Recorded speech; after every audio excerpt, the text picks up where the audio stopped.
सत्याभिज्ञकराब्जोत्थान् पञ्चाशद्वर्षपूजकान् सत्यप्रमोदतीर्थार्यान् नौमि न्यायसुधारतान्. ರಂಗನಾಥ ದೇವರ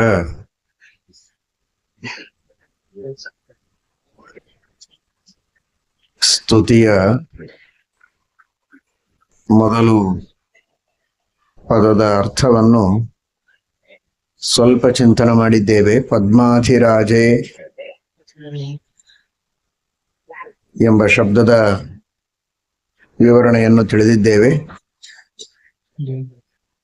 ಬ್ರಹ್ಮಾದಿ ದೇವತೆಗಳಿಗೂ ಅವರವರ ಸ್ಥಾನಮಾನಗಳನ್ನು ನೀಡುವಂತಹ ಮಹಾಲಕ್ಷ್ಮೀ ದೇವಿಗೂ ಪತಿಯಾದ ಪರಮಾತ್ಮ, ಅವಳಿಗೂ ಮುಖ್ಯವಾಗಿ ರಾಜನಾದಂತಹ ಭಗವಂತ ಸರ್ವೋತ್ತಮನಾಗಿದ್ದಾನೆ ಅಂತ.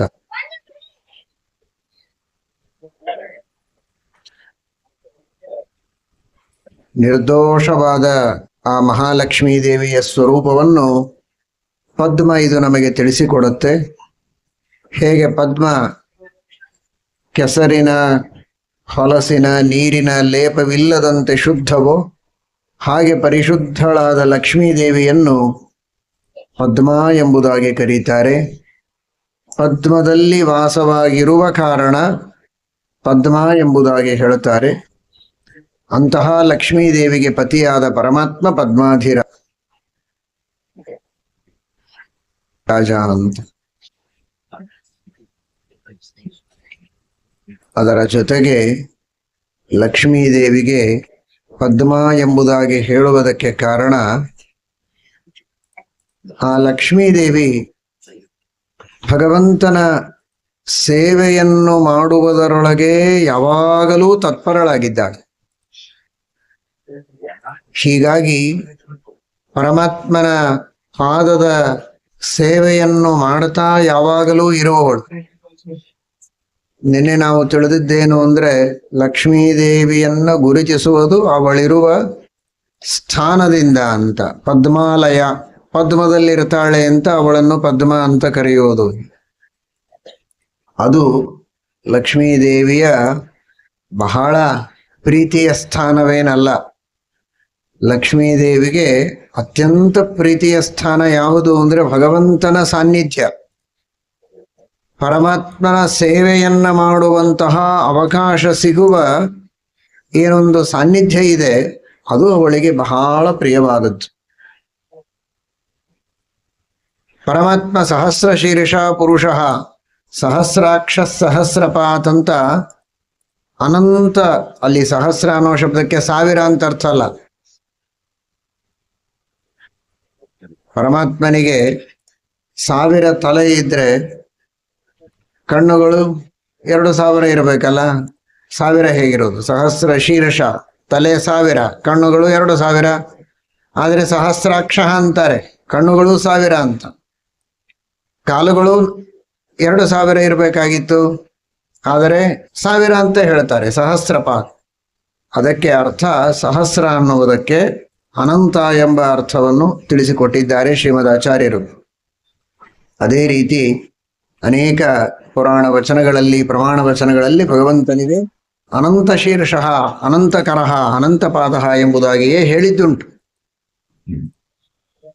ವಾದಿರಾಜ ಶ್ರೀಪಾದಂಗಳವರು ಮಹಾಭಾರತ ತಾತ್ಪರ್ಯ ನಿರ್ಣಯ ವ್ಯಾಖ್ಯಾನ ಮಾಡುವಾಗ 17ನೆಯ ಅಧ್ಯಾಯದಲ್ಲಿ ರುಕ್ಮಿಣಿಯ ವಿವಾಹದ ಪ್ರಸಂಗದಲ್ಲಿ ಹೇಳುತ್ತಾರೆ, ಪರಮಾತ್ಮ ಅನಂತ ರೂಪಗಳನ್ನು ತೆಗೆದುಕೊಂಡಾಗ ಆ ಭಗವಂತನ ಅನಂತ ಪಾದಗಳ ಸೇವೆ ಮಾಡುವುದಕ್ಕೆ ಲಕ್ಷ್ಮೀದೇವಿಯು ಅನಂತ ರೂಪಗಳನ್ನು ತೆಗೆದುಕೊಳ್ತಾಳೆ. ಅನಂತ ರೂಪಿಣೀಂ ರುಕ್ಮಿಣೀಂ ಅಂತ ಭೀಷ್ಮಕರಾಜನಿಗೆ ಕೃಷ್ಣ ಹೇಳುವಾಗ ಯಾಕೆ ಲಕ್ಷ್ಮೀದೇವಿ ಅನಂತ ರೂಪ ತೆಗೆದುಕೊಳ್ತಾಳೆ ಅಂತ ವಾದರಾಜ ಶ್ರೀಪಾದಂಗಳವರು ವಿವರಣೆ ಮಾಡಿ ತಿಳಿಸ್ತಾರೆ. ಪರಮಾತ್ಮನಿಗೆ ಅನಂತ ರೂಪಗಳಿವೆ, ಆ ಎಲ್ಲ ರೂಪಗಳಲ್ಲಿಯೂ ಪರಮಾತ್ಮನ ಪಾದ ಸೇವೆಯನ್ನು ಮಾಡಬೇಕು ಅಂತ ಲಕ್ಷ್ಮೀದೇವಿಗೆ ಇಚ್ಛೆ. ಅದಕ್ಕಾಗಿ ತಾನೂ ಅನಂತ ರೂಪಗಳನ್ನು ತೆಗೆದುಕೊಂಡು ಭಗವಂತನ ಸೇವೆಯನ್ನು ಮಾಡುತ್ತಾಳಂತೆ ಅಂತ ನಾವು ತಿಳಿದ್ದೇವೆ. ಅದಕ್ಕೋಸ್ಕರ ಲಕ್ಷ್ಮೀದೇವಿಯ ಹೆಸರು ಮಾ ಅಂತ. ಇಂದಿರಾ, ಲೋಕಮಾತಾ, ಮಾ, ಕ್ಷೀರೋದ ತನಯ ರಮ. ಮಾ ಅಂದ್ರೆ ಲಕ್ಷ್ಮೀದೇವಿ. ಅವಳ ಅಡ್ರೆಸ್ ಏನು? ಯಾವಾಗಲೂ ಅವಳು ಎಲ್ಲಿ ಕುಳಿತಿರ್ತಾಳೆ ಅಂದ್ರೆ ಭಗವಂತನ ಪಾದದ ಸಮೀಪದಲ್ಲಿ ಕುಳಿತಿರ್ತಾಳೆ. ಹೀಗಾಗಿ ಪದ್ಮ ಅಂತ ಪರಮಾತ್ಮನ ಪಾದಗಳನ್ನೇ ಒತ್ತುವ, ನೋಡಿದ್ರೆ ಮಾ, ಇಡೀ ಜಗತ್ತಿಗೆ ತಾಯಿ ಅಂದ ಮಾತ್ರಕ್ಕೆ ಅವಳೇ ಸರ್ವೋತ್ತಮಳಲ್ಲ. ಪದ್ಮ, ದೇವರ ಪಾದದ ಸಮೀಪದಲ್ಲಿ ಪಾದ ಸೇವೆಗಾಗಿ ಇರುವಂತಹ ತಾಯಿ, ನಮ್ಮೆಲ್ಲರ ತಾಯಿ ಅವಳು ಲಕ್ಷ್ಮೀದೇವಿ.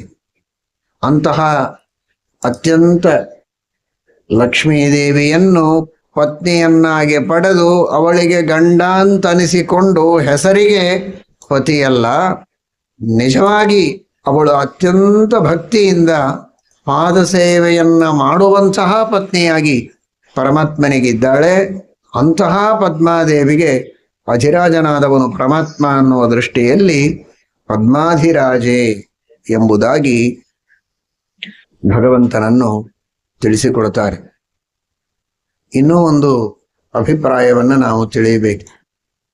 ಲಕ್ಷ್ಮೀದೇವಿಗೆ ಲಕ್ಷ್ಮೀ ಎಂಬುದಾಗಿ ಕರೆಯುವುದಕ್ಕೆ ಕಾರಣ ಏನು ಅಂತ ಲಕ್ಷ್ಮೀ ತಂತ್ರದಲ್ಲಿ ಹೇಳಿದ್ದಾರೆ. ಜಗತ್ತಿನಲ್ಲಿ ಯಾವ ಒಂದು ವಸ್ತುವನ್ನ ನೋಡಿದರೂ ನಾವು ಲಕ್ಷ್ಮೀದೇವಿಯನ್ನೇ ನೋಡಿದಂತೆ ಆಗತ್ತೆ ಅಂತ. ಲಕ್ಷ್ಯತೆ ಇತಿ ಲಕ್ಷ್ಮಿ, ಲಕ್ಷ್ಯತೆ ಅಂದ್ರೆ ನ್ಯಾಯತೆ. ನ್ಯಾಯತೆ, ಲಕ್ಷ್ಮೀದೇವಿ ನಮಗೆ ಕಾಣಿಸೋದೇ ಇಲ್ವಲ್ಲ ಅಂದ್ರೆ ಆ ಅರ್ಥದಲ್ಲಿ ಅಲ್ಲ. ಶ್ರೀಮನ್ಯಾಯಸುಧಾ ಗ್ರಂಥದಲ್ಲಿ ಪ್ರಾಣಾಧಿಕರಣದಲ್ಲಿ ಹೇಳುವಂತೆ ವಾಯುದೇವರ ಈ ಅಭಿಮನ್ಯಮಾನವಾದಂತಹ ಏನು ಜಡವಾದ ವಾಯು ಇದೆ, ಆ ಶ್ವಾಸ ಉಚ್ಛ್ವಾಸಗಳು, ಇವುಗಳನ್ನು ನೋಡಿದ್ರೆ ವಾಯುದೇವರನ್ನು ನೋಡಿದ ಹಾಗೆ ಅಂತ. ಯಾಕೆಂದ್ರೆ ವಾಯುದೇವರ ಶರೀರ. ನಾವೆಲ್ಲ ಶ್ವಾಸೋಚ್ಛ್ವಾಸ ಮಾಡ್ತೇವಲ್ಲ, ವಾಯುದೇವರೇ ಮಾಡಿಸ್ತಾರೆ, ಅದಕ್ಕೆ ನಿಯಾಮಕರು ವಾಯುದೇವರು. ಶ್ವಾಸೋಚ್ಛ್ವಾಸವಿದ್ದರೆ ನಾವು ಬದುಕ್ತೇವೆ, ಶ್ವಾಸೋಚ್ಛ್ವಾಸ ಇಲ್ಲ ಅಂದ್ರೆ ನಾವು ಬದುಕೋದಿಲ್ಲ ಅಂತ ನಮಗೆ ಗೊತ್ತು. ಹಾಗಾದ್ರೆ ವಾಯುದೇವರಿದ್ರೆ ನಾವು ಬದುಕ್ತೇವೆ, ವಾಯುದೇವರಿಲ್ಲ ಅಂದ್ರೆ ನಾವು ಬದುಕೋದಿಲ್ಲ ಅಂತ ನಮಗೆ ಗೊತ್ತಿದ್ದ ಹಾಗೆ ಪ್ರತ್ಯಕ್ಷವಾಗಿ ನಾವು ವಾಯುದೇವರನ್ನ ಮೂಲ ರೂಪದಲ್ಲಿ ಕಾಣಬೇಕಾಗಿಲ್ಲ. ಅವರ ತತ್ವವನ್ನ, ಅವರು ನಿಯಮನ ಮಾಡುವ ತತ್ವವನ್ನು ನಾವು ಕಂಡ್ರೆ ಅದು ಅವರ ಶರೀರ ಇದ್ದಂತೆ. ಯಾಕೆಂದ್ರೆ ಅದರೊಳಗೆ ಅವರ ಸನ್ನಿಧಾನ ಇರ್ತದೆ. ಈಗ ಇಲ್ಲಿ ಕುಳಿತ ಎಲ್ಲರನ್ನೂ ನಾನು ನೋಡಿದ್ದೇನೆ, ಎಲ್ಲರ ಪರಿಚಯವೂ ನಮಗಿದೆ ಅಂತೇವೆ, ಯಾರ ಪರಿಚಯವೂ ನಮಗಿಲ್ಲ.